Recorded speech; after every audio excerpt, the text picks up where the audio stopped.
एक छोटी सी फॉक्स को देख रहे थे जो कि एक चट्टान के किनारे पर लटकी हुई थी और वहाँ से गिरने वाली थी। जिसके बाद हमें एक छोटा बच्चा दिखाया जा रहा था जो कि फॉक्स को इस मुसीबत में देखकर उसकी हेल्प करने के लिए आगे बढ़ता है और उसे बचा भी लेता है। लेकिन उसे बचाते बचाते एक्सीडेंटली वो बच्चा खुद पहाड़ी से लटक गया था। यहाँ फॉक्स भी उसे बचाने की कोशिश कर रही थी लेकिन वो इस काम में कामयाब ना हो पाई थी और उसके हाथों ने सिर्फ बच्चे के हाथों को जख्मी ही किया था। जिसके बाद हम देखते हैं कि अब वो बच्चा पहाड़ी से नीचे गिर चुका था और वो फॉक्स उस बच्चे की हेल्प करने के लिए फौरन पहाड़ी के नीचे जाती है। लेकिन जब वो कोई रिस्पॉन्स नहीं करता तो अब फॉक्स दुखी हो चुकी थी और उसका आंसू अब बच्चे के जख्मी हाथ पर गिरता है और यहीं से मूवी का सीन कट होकर हमें 500 साल बाद का सीन दिखाया जाता है जहाँ हम बहुत से फॉक्स की सोल्स को इंसानी शक्लों में देख रहे थे। ये भी ऐसे कह सकते हैं कि ह्यूमन की बॉडी के अंदर फॉक्स की सोल्स थी। वो सारी यंग फॉक्स की सोल्स एक खास जगह पर इकट्ठी होती हैं जिसका मकसद उनको इमोर्टैलिटी देना था। यानी वो अपने आप को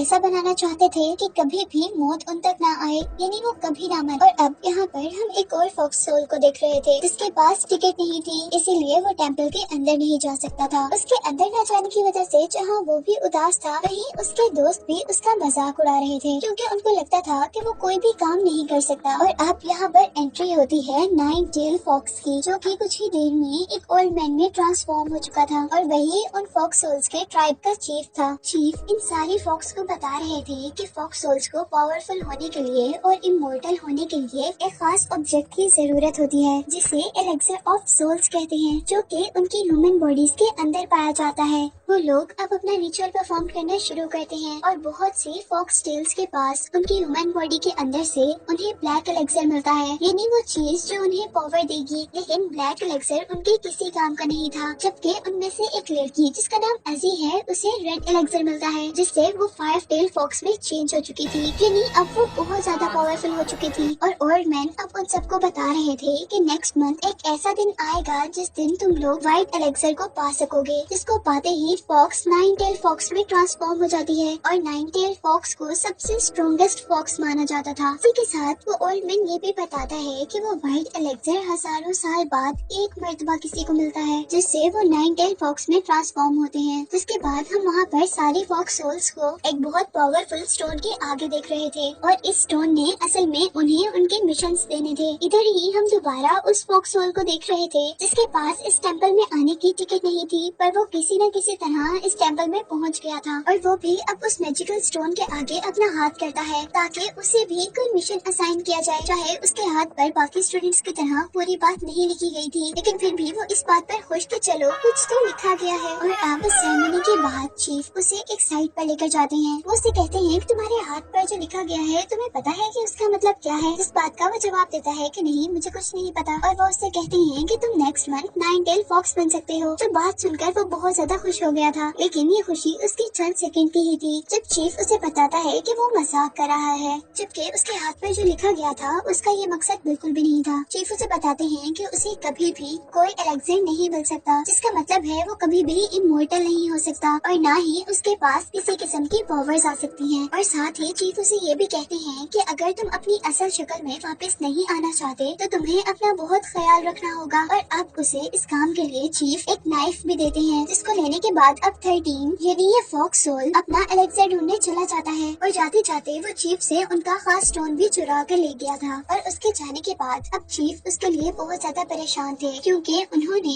13 जैसे बहुत से स्टूडेंट्स को अपना एलेक्सर ढूंढते हुए मरते देखा था और वो अपने एक आदमी को 13 का ख्याल रखने के लिए उसका पीछा करने को कहते हैं क्योंकि वो इतना ज्यादा पावरफुल नहीं था कि वो अपना एलेक्सर खुद ढूंढ सके।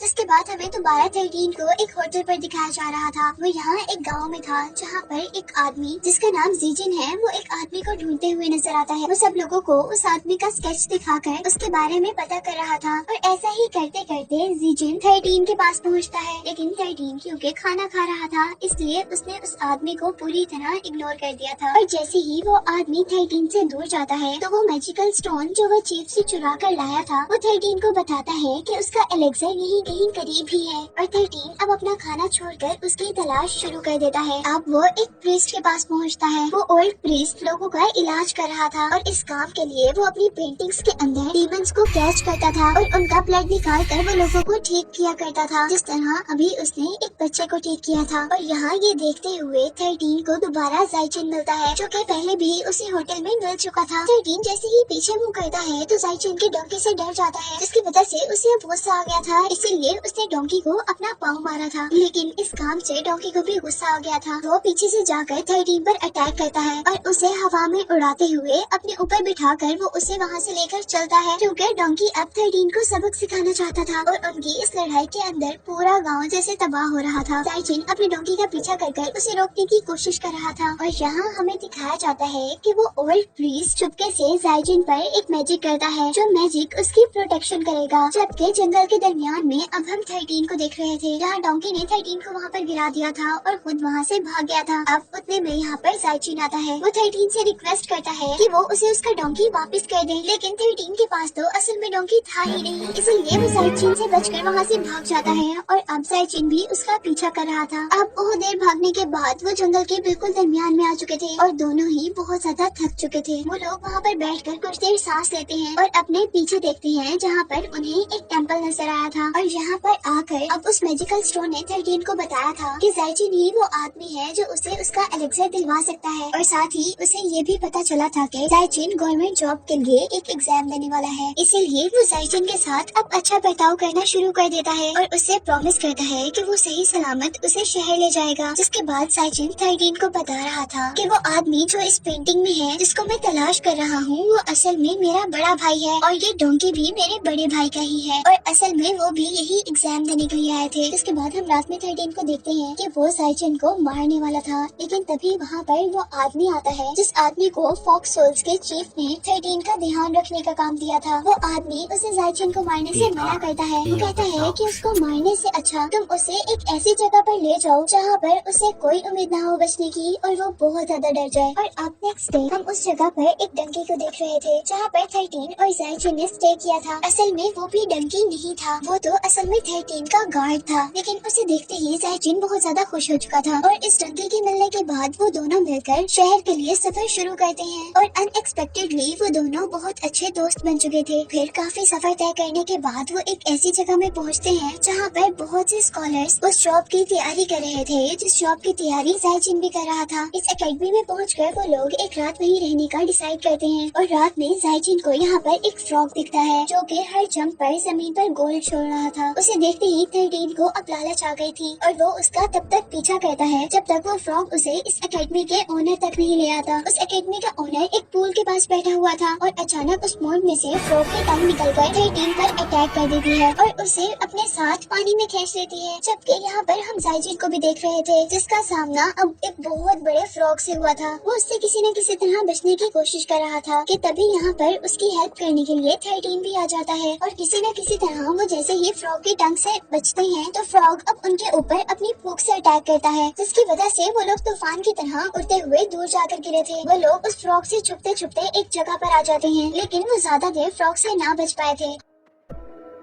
और अब 13 के ऊपर फ्रॉग अटैक करते हुए उसे अपने अंदर इनगल्फ कर लेता है और जाइचिन ये देखकर वहाँ से भाग गया था। और अब हम पर रिवील हुआ था कि असल में ये फ्रॉग कोई डीमन नहीं है, बल्कि 13 अपने गार्डियन के साथ मिलकर जाइचिन को डराने की कोशिश कर रहा था। और अब यहाँ पर दोबारा जाइचिन अपने फ्रेंड की हेल्प करने के लिए अपने हाथ में आग लेकर आया था, जिसकी वजह से वो दोनों दोबारा फ्रॉग में ट्रांसफॉर्म हो गए थे। वो यहाँ पर अपने फ्रेंड को बचाने के लिए आ गया था और जैसे ही वो फ्रॉग अपनी टंग को बाहर निकालता है जाइचिन को भी अपने अंदर खींचने के लिए, तो वो फ्रॉग की टंग को ही आग लगा देता है, जिसकी वजह से उसका पूरा मुंह जल गया था और उसके रिजल्ट में उसने 13 को अपने मुंह से बाहर फेंक दिया था। जिसके बाद अब हम उन लोगों को बोट पर सफर करता हुआ देख रहे थे और यहाँ गार्डियन 13 से कहता है कि हमें कॉन्ग शहर जाना चाहिए, जहाँ पर एक ऐसी लड़की है जो तुम्हें तुम्हारे एलेक्सर का कलर बता सकती है। और यही हम देखते हैं कि जहाँ पर वो बैठकर दोनों बातें कर रहे थे, वहाँ पर जाइचिन भी एकदम से आ गया था, जिसे देखते ही वो गार्डियन पानी में जंप कर देता है और एक डंकी एनर्जी में ट्रांसफॉर्म होते हुए दोबारा उनकी बोट में चढ़ जाता है। जिसके बाद 13 अब जाइचिन को अपनी असलियत बताता है। वो उसे बताता है कि वो कोई इंसान नहीं है बल्कि वो एक फोक सोल है। और ये बात सुनकर जाइचिन अब बहुत ज्यादा डर चुका था, लेकिन यहाँ पर 13 उससे प्रॉमिस करता है कि वो उसे नहीं खाएगा। जिसके बाद जाइचिन भी खुशी खुशी उस पर ट्रस्ट कर बाहर निकलता है और उसके सारे जख्मों पर मेडिसिन लगाता है। और अब हम उन लोगों को बातें करते हुए देख रहे थे, जहाँ पर जाइचिन 13 को बता रहा था कि वो हमेशा से डाउरिन नाम के एक शख्स को मिलना चाहता है जो कि उसका रोल मॉडल है। और इन बातों के दरमियान हम आखिरकार उन दोनों को उनकी डेस्टिनेशन यानी कॉन्ग सिटी में देख रहे थे। और यहाँ वो लोग एक ऐसी जगह पर जाते हैं जहाँ पर बहुत ही प्यारी प्यारी लड़की उनका वेलकम करती है। और यहाँ इस जगह के अंदर 13 को अपना गार्डियन एक औरत की शक्ल में नजर आया था। और वो लोग जाइचिन को यहाँ पर इसलिए लेकर आए थे क्योंकि जाइचिन से 13 को अपना एलेक्सर मिलना था, यानी वो चीज मिलनी थी जिससे वो बहुत पावरफुल फॉक्स बन सकता था। और जैसा मैंने पहले बताया था कि एलेक्सर्स के कुछ कलर्स होते हैं जिनके अकॉर्डिंग ही उन्हें पावर दी जाती है। तो ये लड़की असल में जाइचिन को देखकर 13 को उसके एलेक्सर का कलर ही बताने वाली थी। यहाँ दो लोग आकर जाइचिन को ये कहकर यहाँ से ले जाते हैं कोई आपका इंतजार कर रहा है। और अब जाइचिन पहुँचता है उसी लड़की के पास जिसका मैं पहले जिक्र कर रही थी। उसका नाम यांगलिन था और वो बहुत ही खूबसूरत थी। वो जाइचिन को अपनी तरफ अट्रैक्ट करने की कोशिश करती है, लेकिन जाइचिन उसके करीब जाना नहीं चाहता था क्योंकि इस तरह करने से वो जाइचिन के करीब जाकर एलेक्सर का कलर मालूम करना चाहती थी। लेकिन जैसे ही वो उसके पास जाती है तो कोई मैजिकल पावर उसे वहाँ से बहुत दूर धकेल देती है। और ये असल में वही पावर थी जो कि प्रीस्ट के मैजिक से जाइचिन के ऊपर आई थी। यहाँ जाइचिन को फील होता है कि वो यांगलिन से प्यार करने लगा है, इसीलिए वो उसे शादी के लिए प्रपोज कर देता है। लेकिन यांगलिन उसकी बातों में बिल्कुल भी इंटरेस्टेड नहीं थी, बल्कि वो उसकी बॉडी को ऐसे देख रही थी जैसे वो उसकी बॉडी को स्कैन कर रही हो। पर क्योंकि जाइचिन के ऊपर प्रीस्ट ने एक मैजिक किया हुआ था, इसीलिए वो उसकी बॉडी से कुछ भी नहीं देख पाई थी। और जब यहाँ पर जाइचिन सो जाता है तो वो 13 के पास जाती है और उसे बताती है कि उसे जाइचिन की बॉडी पर कुछ भी नजर नहीं आया, इसीलिए वो उन्हें उनके एलेक्सर का कलर नहीं बता सकती। और नेक्स्ट सीन में अब हम यांगलिन को तड़पता हुआ देख रहे थे और इस बारे में हमें पता चला था कि असल में यांगलिन की सोल एक फ्लावर के अंदर है और ये फ्लावर उसके गार्डियन के पास है और वो उसके सोल को अपने अकॉर्डिंग कैप्चर करता है। इसके बाद सीन कट होता है और हमें दिखाया जाता है कि जाइचिन वहाँ पर पहुँच गया था जहाँ पर उसे एग्जाम देना था। वो यहाँ पर भी सब लोगों से अपने भाई के बारे में पूछ रहा था, लेकिन कोई भी उसको नहीं पहचान रहा था। वो खुद को एग्जाम के लिए रेडी करता है और अब बाकी कैंडिडेट्स के साथ साथ उसका भी एग्जाम शुरू हो गया था। उनका पेपर बहुत लंबा था जो कि आधी रात तक चल रहा था। और यहाँ अब एक कैंडिडेट को फील होता है कि उसने यहाँ पर एक घूस देखा है। वो सबको इस बारे में बताते, लेकिन कोई भी उसकी बात पर यकीन नहीं करता। और क्योंकि उसकी बातों से सब लोग डिस्ट्रैक्ट हो रहे थे, इसीलिए उस आदमी को तो बाहर निकाल दिया जाता है।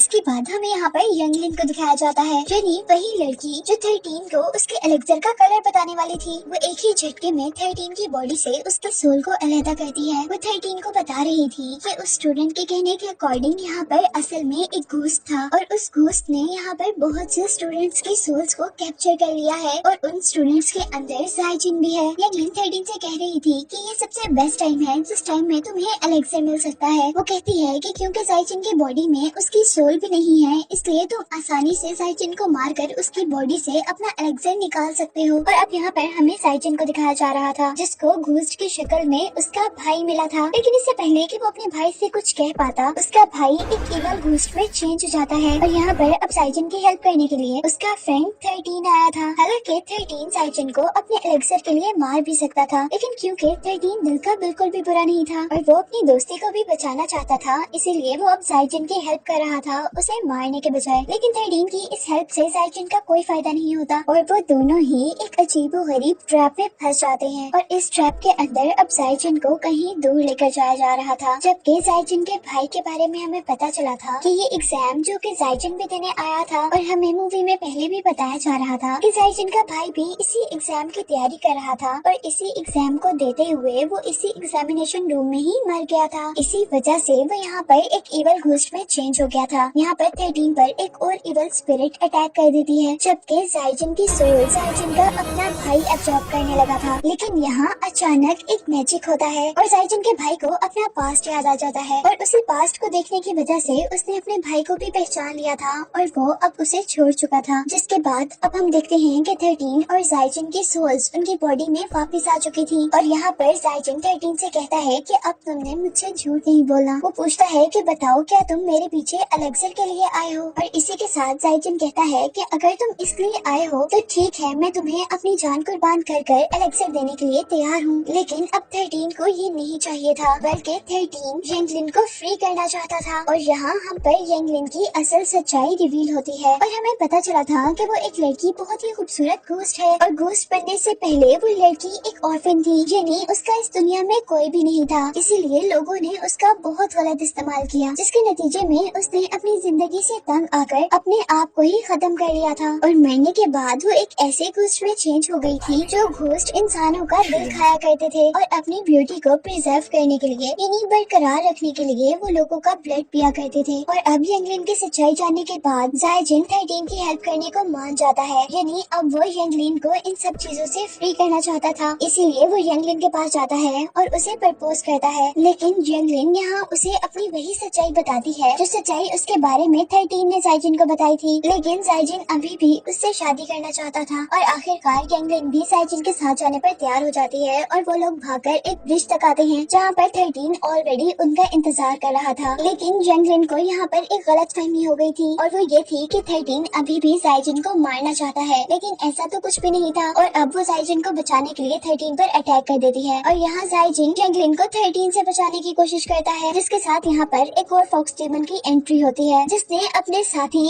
13 को बचाने के लिए यंगलिन पर अटैक कर दिया था।